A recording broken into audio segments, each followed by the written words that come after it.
Hi, നിങ്ങൾക്കെല്ലാവർക്കും സുഖമാണെന്ന് വിശ്വസിക്കുന്നു.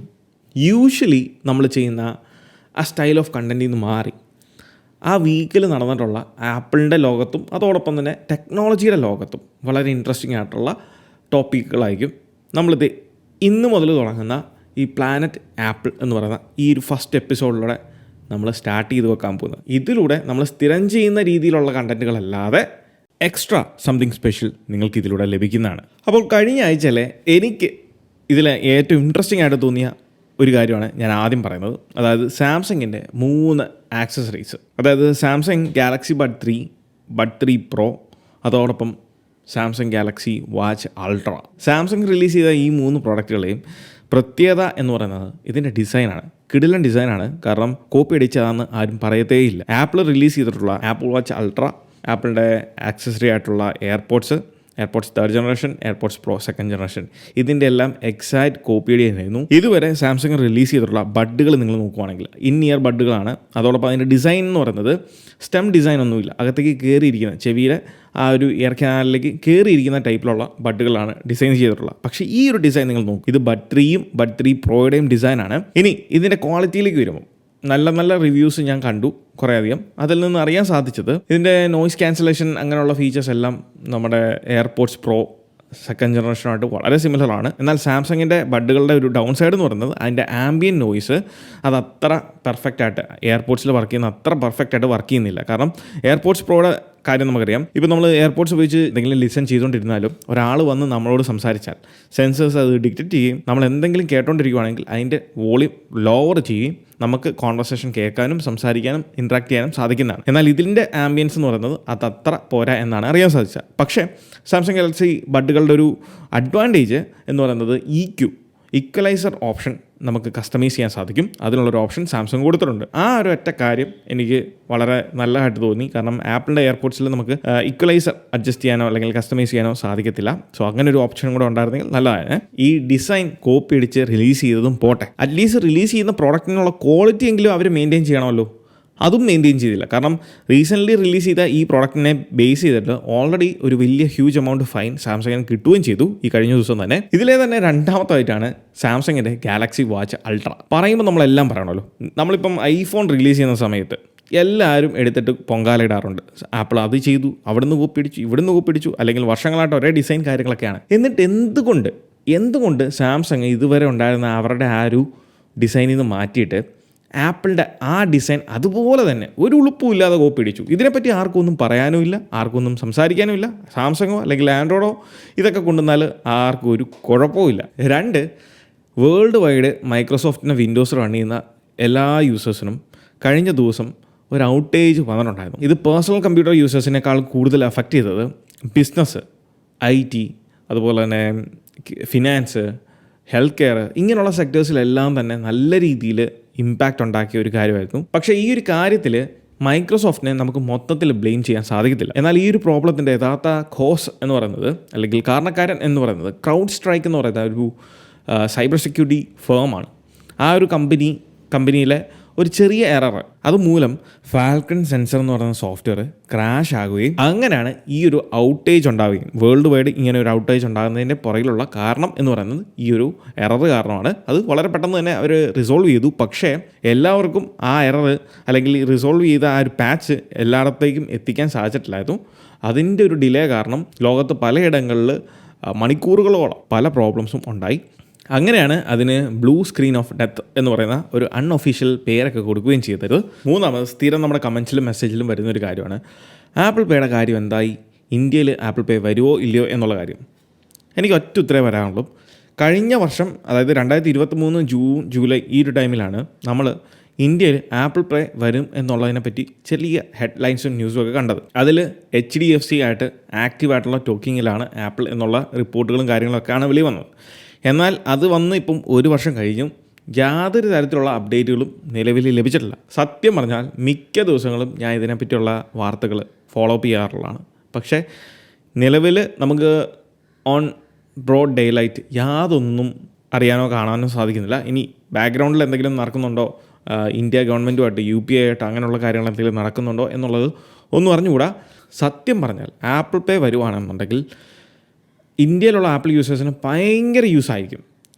എനിക്ക് ഉറപ്പാണ് കുറേ ആൾക്കാർ ആപ്പിൾ പേ വന്നതുകൊണ്ട് മാത്രം ഐഫോണിലേക്ക് സ്വിച്ചിങ് ചെയ്യും ആൻഡ്രോയിഡിൽ നിന്ന്. കാരണം അത്ര സൗകര്യമാണ്. നമുക്ക് NFC ഉപയോഗിച്ചിട്ടാണ് പേയ്മെൻറ്റ് നടത്തുന്നത്. അതോടൊപ്പം തന്നെ എല്ലാ POS അല്ലെങ്കിൽ NFC സപ്പോർട്ടഡ് ആയിട്ടുള്ള POS മെഷീൻസിൽ നമുക്ക് ഈ പറഞ്ഞ പേയ്മെൻറ്റ് ചെയ്യാൻ സാധിക്കും. അതിനുവേണ്ടി നിങ്ങൾ ഫോൺ ടാപ്പ് ചെയ്ത് ഓണാക്കേണ്ട ആവശ്യം പോലും ഇല്ല. നിങ്ങളുടെ ഫേസ് ID ഉപയോഗിച്ച് ഒതൻറ്റിക്കേറ്റ് ചെയ്ത് നിങ്ങൾക്ക് വളരെ സിമ്പിളായിട്ട് ഈ കാർഡും കാര്യങ്ങളും ഒന്നും ചുമന്നുകൊണ്ട് നടക്കാതെ നമുക്ക് ഈ കാര്യങ്ങളെല്ലാം ചെയ്യാം. ഈവൻ ആപ്പിൾ വാച്ച് ഉള്ളവരാണെങ്കിൽ ഐഫോൺ പോലും എടുക്കേണ്ട ആവശ്യമില്ല. ജസ്റ്റ് നിങ്ങളുടെ വാച്ച് ഒന്ന് മുട്ടിച്ചാൽ മതി. അത്രയും സിമ്പിളായിട്ട് അല്ലെങ്കിൽ അത്രയും യൂസേഴ്സിന് വളരെ ഫ്രീ ആയിട്ട് പല പേയ്മെൻറ്റ്സും പല കാര്യങ്ങളും ചെയ്യാൻ സാധിക്കും. സോ അത് വരാത്തത് തീർച്ചയായിട്ടും ഒരു നെഗറ്റീവ് തന്നെയാണ്. നാലാമത്, കഴിഞ്ഞ ദിവസം നമ്മുടെ ഹോം പോഡ് മിനിയുടെ ഒരു പുതിയ കളറും കൂടെ ആപ്പിൾ കൊണ്ടുവന്നായിരുന്നു. നേരത്തെ ഉണ്ടായിരുന്നത് സ്പേസ് ഗ്രേ ആയിരുന്നു. പകരമായിട്ട് അത് റീപ്ലേസ് ചെയ്തുകൊണ്ട് മിഡ് നൈറ്റ് എന്ന് പറയുന്ന ആ ഒരു കളർ കൊണ്ടുവന്നിട്ടുണ്ട്. ചേഞ്ച് ഉണ്ടോയെന്ന് ചോദിച്ചാൽ നിങ്ങൾ നേരിട്ട് ഇത് രണ്ടും സൈഡ് ബൈ സൈഡ് കണ്ടാൽ മാത്രമേ ആ ഒരു ചേഞ്ച് കളറിൻ്റെ ഡിഫറൻസ് പറയാൻ സാധിക്കത്തുള്ളൂ. അല്ലാത്ത പക്ഷം നിങ്ങൾക്ക് മനസ്സിലാക്കാൻ പോകുന്നില്ല. ഹാർഡ്വെയറിൽ നമുക്ക് യാതൊരു ചേഞ്ചും ഇല്ല. Same hardware except colour. 5 ആമസോണിൽ പ്രൈം ഡേ സെയിൽ നടപ്പുണ്ട്. ഈ വീഡിയോ ഷൂട്ട് ചെയ്യുന്നതിന് മുന്നേ വരെ എയർടാഗിനും എയർപോഡ്സിനും നല്ല റേറ്റിൽ നമുക്ക് ഓഫർ അവൈലബിൾ ആയിരുന്നു പർച്ചേസ് ചെയ്യാൻ. 18,000 രൂപയ്ക്ക് എനിക്ക് തോന്നുന്ന AirPods pro 2nd generation available ആയിരുന്നു വിത്ത് USB Type-C. ആൻഡ് നിലവിൽ ഞാൻ ഈ ഒരു വീഡിയോ ഷൂട്ട് ചെയ്യുന്നതിന് മുന്നേ നോക്കിയപ്പം ആ എയർപോഡ്സിൻ്റെ സംഭവം തീർന്നു. സ്റ്റോക്ക് അവൈലബിൾ ഇല്ല എന്നാണ് എനിക്ക് തോന്നുന്നത്. എന്നാൽ എയർടാഗ് ഇപ്പോഴും അവൈലബിൾ ആണ്. നല്ല ചീപ്പ് റേറ്റിൽ നിങ്ങൾക്ക് ആപ്പിളിൻ്റെ എയർടാഗ് സ്വന്തമാക്കാൻ സാധിക്കും. എയർടാഗ് എങ്ങനെയാണ്, അതിൻ്റെ യൂസബിലിറ്റി കാര്യങ്ങളെ പറ്റിയൊക്കെ നമ്മൾ ചെറിയൊരു വീഡിയോ ചെയ്തിട്ടുണ്ട്. അതെനിക്ക് തോന്നുന്നു 2 വർഷം മുന്നേ ചെയ്താണ്. പക്ഷേ പുതിയൊരു വീഡിയോ ഞാൻ സെറ്റപ്പ് ചെയ്യുന്നുണ്ട്. എയർടാഗ് നിങ്ങൾക്ക് നിങ്ങളുടെ നിങ്ങളുടെ വണ്ടിയുടെ വാഹനത്തിൻ്റെ കീയിൽ അല്ലെങ്കിൽ നിങ്ങളുടെ ബാഗിൽ ഇതിലൊക്കെ നിങ്ങൾക്ക് വെച്ച് യൂസ് ചെയ്യാൻ സാധിക്കുന്നതാണ്. അടിപൊളി ഒരു ഐറ്റം തന്നെയാണ്.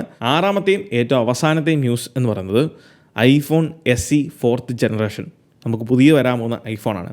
സോ iPhone SE 4th ജനറേഷനെ പറ്റി നമ്മൾ ഡീറ്റെയിൽ ആയിട്ടൊരു വീഡിയോ നേരത്തെ ചെയ്തിട്ടുണ്ടായിരുന്നു. SE എന്ന് പറയുന്നത് ഒരു സ്പെഷ്യൽ എഡിഷൻ ലോവർ എൻഡ് മോഡലാണ്.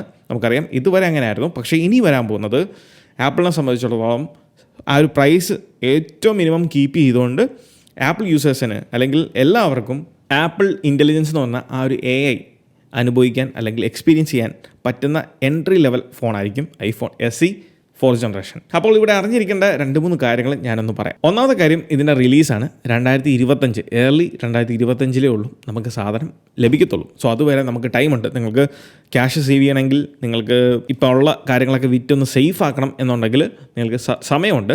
2, ഇതിൻ്റെ ഡിസൈൻ iPhone 16 ലോവർ എൻഡ് മോഡലായിട്ടുള്ള iPhone 16, 16 ഇതിൽ വരുന്ന സിമിലർ ഡിസൈൻ തന്നെ ആയിരിക്കും. ആ ഒരു ഓവറോൾ ബോഡി ഡിസൈൻ്റെ കാര്യമാണ് ഞാൻ പറയുന്നത്. അതേ സിമിലർ ഡിസൈൻ തന്നെ ആയിരിക്കും iPhone SE 4th ജനറേഷനും.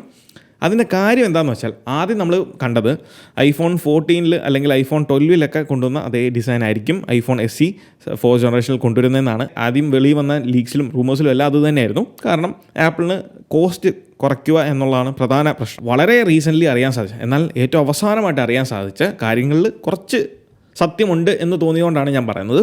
അതായത് ഇപ്പോഴും ആപ്പിൾ ആ പറഞ്ഞ നോച്ച് 12-ലും 13-ലും 14-ലും ഒക്കെ നമുക്ക് നോച്ചുണ്ട്. ആ നോച്ച് ഡിസൈൻ തിരികെ അല്ലെങ്കിൽ വീണ്ടും കീപ്പ് ചെയ്യാൻ, അവരുടെ ലൈനപ്പിൽ കീപ്പ് ചെയ്യാൻ പോവുകയാണെന്നുണ്ടെങ്കിൽ 2025 നമുക്ക് iPhone 17 ഇറങ്ങുന്ന ടൈമിൽ iPhone 14 Pro ആയിരിക്കും അല്ലെങ്കിൽ 14 സീരീസ് ആയിരിക്കും ഏറ്റവും അവസാനത്തെ നോച്ചുള്ള ഡിവൈസ്. അത് കഴിഞ്ഞാൽ പിന്നെ നോച്ചുള്ള ഡിവൈസ് ഒന്നും കാണത്തില്ല. പിന്നെ ഡൈനാമിക് കാലണ്ടർ ഉള്ളൂ. കാരണം 16-ൽ ഇനി വരാൻ പോകുന്ന രണ്ടും ഡൈനാമിക് കാലണ്ടറാണ്. 15-ൽ ഇപ്പോൾ ഉള്ളതെല്ലാം ഡൈനാമിക് കാലണ്ടറാണ്. അപ്പോൾ അടുത്ത വർഷം പുതിയ സീരീസ് ഇറങ്ങുമ്പോൾ 14-നും കൂടെ ആപ്പിൾ തട്ടും.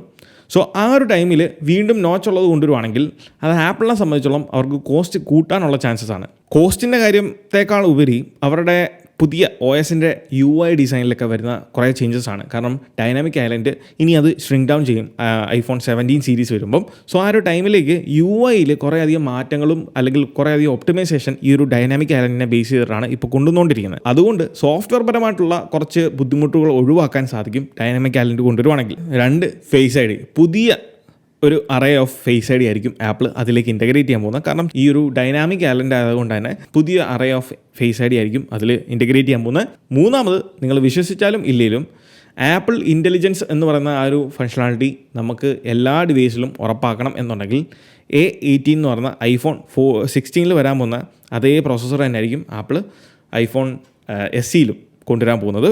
അതോടൊപ്പം Type-C പോർട്ടും സിംഗിൾ ക്യാമറ മൊഡ്യൂളും ആയിരിക്കും ഐഫോൺ SE 4 ജനറേഷനിൽ ഉണ്ടാകാൻ പോകുന്നത്. അപ്പോൾ പ്ലാനറ്റ് ആപ്പിളിൻ്റെ ഈ ഒരു പുതിയ എപ്പിസോഡ് നിങ്ങൾക്ക് ഇഷ്ടമായെന്ന് വിചാരിക്കുന്നു. ഇഷ്ടമായാൽ തീർച്ചയായിട്ടും നിങ്ങൾ ലൈക്ക് ചെയ്യുക. അതോടൊപ്പം തന്നെ നിങ്ങളുടെ അഭിപ്രായങ്ങൾ, സജഷൻസ്, കാര്യങ്ങളൊക്കെ ഉണ്ടെങ്കിൽ കമൻസിൽ അറിയിക്കുക. So once again, this is Milan. Catch you guys in the next video. Till then, peace.